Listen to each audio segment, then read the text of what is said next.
Di antara debur ombak yang tiada henti, terbentang sebuah menara tempat kehidupan berlaku. Disinilah hutan mangrove berdiri kokoh, menjadi penjaga pantai, penyaring air, sekaligus rumah bagi ribuan makhluk hidup. Mangrove bukan sekedar pepohonan di tepi laut, melainkan benteng alami yang menjaga keseimbangan ekosistem dan sumber kehidupan bagi masyarakat.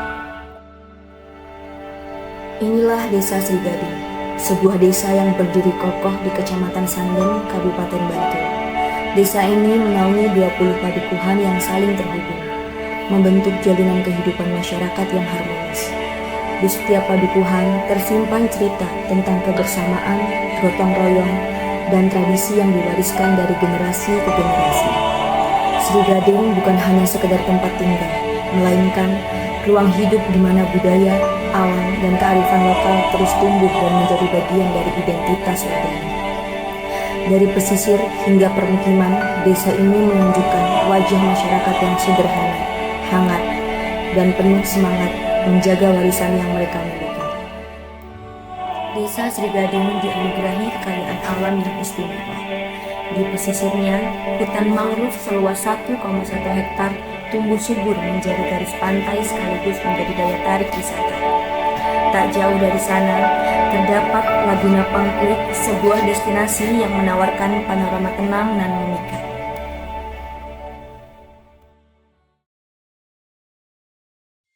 Namun, di balik keindahan itu tersimpan tantangan yang tak boleh diabaikan.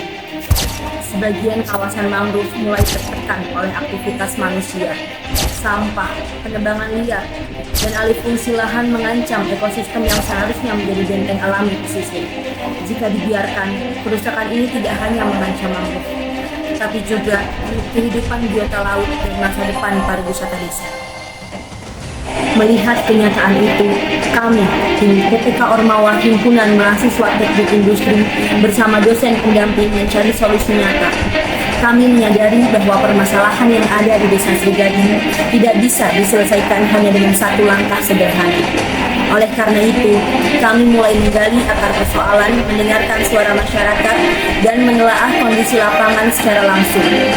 Dalam setiap diskusi, tim bersama dosen pendamping merumuskan strategi yang tidak hanya menekankan pada bagaimana menjaga mangrove dari ancaman sampah dan kerusakan, tetapi juga bagaimana membuka wawasan masyarakat mengenai nilai penting yang terkandung di dalamnya.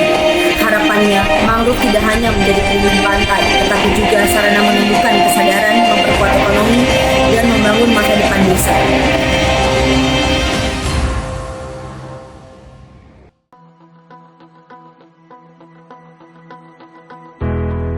Karena itu, kami memulai serangkaian program yang tidak hanya berfokus pada pelestarian, tetapi juga pemberdayaan. Program pertama yang kami lakukan adalah pemasangan paranet sepanjang 40 meter di garis batas mangrove. Paranet ini menjadi brigade pertama yang menahan masuknya sampah dari laut. Sebuah langkah kecil namun berdampak besar, karena setiap sampah yang tertahan berarti satu ancaman bagi mangrove berhasil dicegah.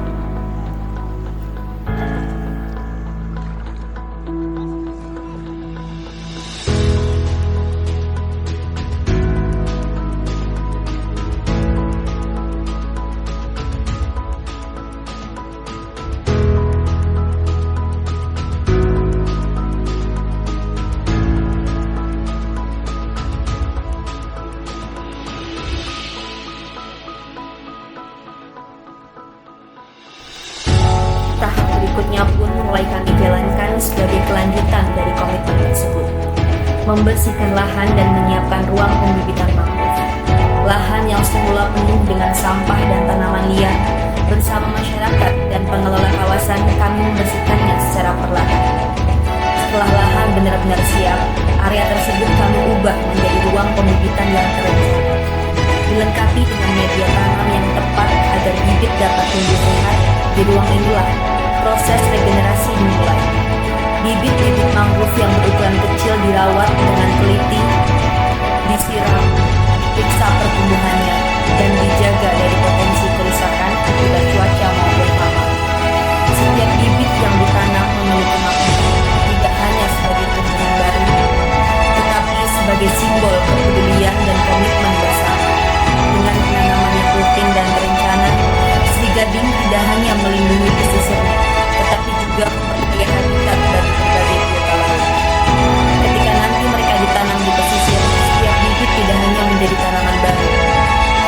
juga benteng masa depan. Akar mereka kelak menahan abrasi, batangnya menjadi habitat biota, dan keberadaannya menjadi wujud kepedulian kita terhadap alam. Dari ruang pembibitan kecil ini, tumbuh harapan besar bagi Sri Gading yang lebih tangguh dan berkelanjutan.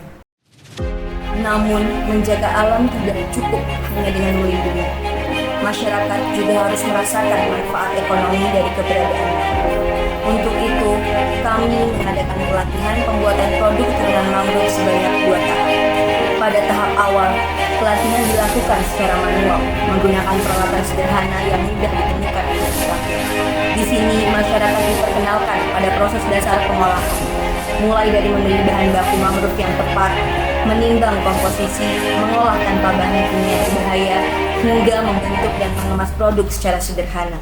Pelatihan ini bukan hanya soal praktik, tetapi juga membangun pemahaman bahwa produk ramah lingkungan dapat dibuat dari sumber daya sekitar tanpa harus mengeluarkan biaya besar. Setelah masyarakat memahami dasar pengolahan, kami melanjutkan ke tahap berikutnya, yakni pelatihan dengan bantuan mesin produksi. Pada tahap ini, peserta diajak untuk melakukan proses yang lebih efisien dan higienis, mulai dari pencampuran bahan, pemasakan, hingga proses pengemasan yang lebih profesional. Penggunaan mesin membuat produk olahan mangrove menjadi lebih konsisten kualitasnya dan memiliki standar kebersihan yang lebih tinggi.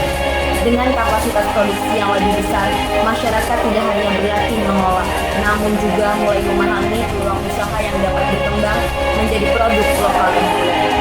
Dengan cara ini, mangrove bukan hanya dilihat sebagai pelindung pantai, tetapi juga sebagai peluang usaha kreatif. Masyarakat tidak hanya ikut melestarikan, tetapi sekaligus mendapatkan manfaat ekonomi yang berkelanjutan.